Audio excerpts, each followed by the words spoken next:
While the legacy media is ginning up fake news by helping Jimmy Kimmel claim his constitutional rights were violated, conservatives scored a major win in a real First Amendment case. Google admitted to the House Judiciary Committee that it was pressured by the Biden administration to censor Americans and remove content from YouTube that did not violate its policies, and has committed to offer all creators who were previously kicked off YouTube due to political speech violations a return to the platform. I saw this was all related to a lot of the COVID-19, some of it related to opinions about the 2020 election. I covered the Supreme Court case on this. It was Murphy v. Missouri. It was back in June of 2024. The Supreme Court actually said states and a few people that were censored on these social media platforms didn't have, quote, standing, which is legal injury, to bring this lawsuit. But this is they are admitting that the Biden administration came in and basically threatened them to reform what's called Section 230, which gives them immunity from lawsuits if they don't pool this information. Doctors were censored, Mercy. Oh, yeah. I mean, this is a big, big issue. It was definitely a violation of our First Amendment rights.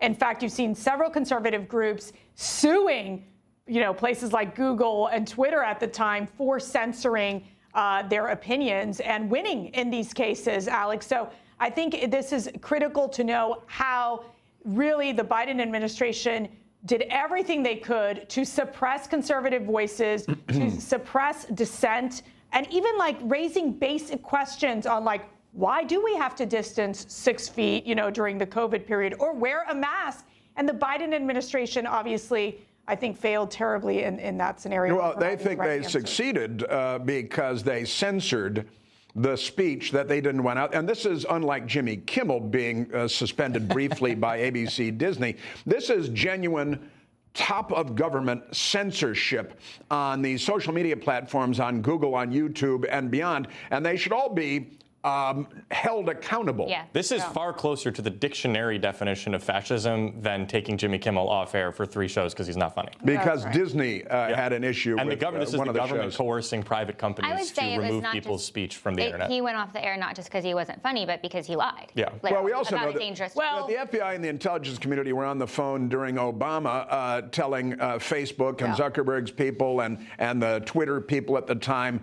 to stifle free speech as well while they were ambushing and setting up and staging events to try to jail their political enemies.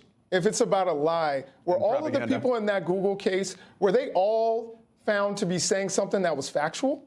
Because I have a feeling that they didn't say. Is that the standard? That's the standard that we're talking about. No, it's not. Kimmel lied, right? We're talking about the federal government getting involved with Google. Yeah, well, the FCC and Brandon Carr to censor speech that they don't like. Brandon Carr made it clear he wanted certain things. The federal government suppressed conservative voices. You couldn't ask questions. It was all misinformation, and it's backfired. From the government. All right. Information. Truth. Is freedom. Is Newsmax. It's real news for real people.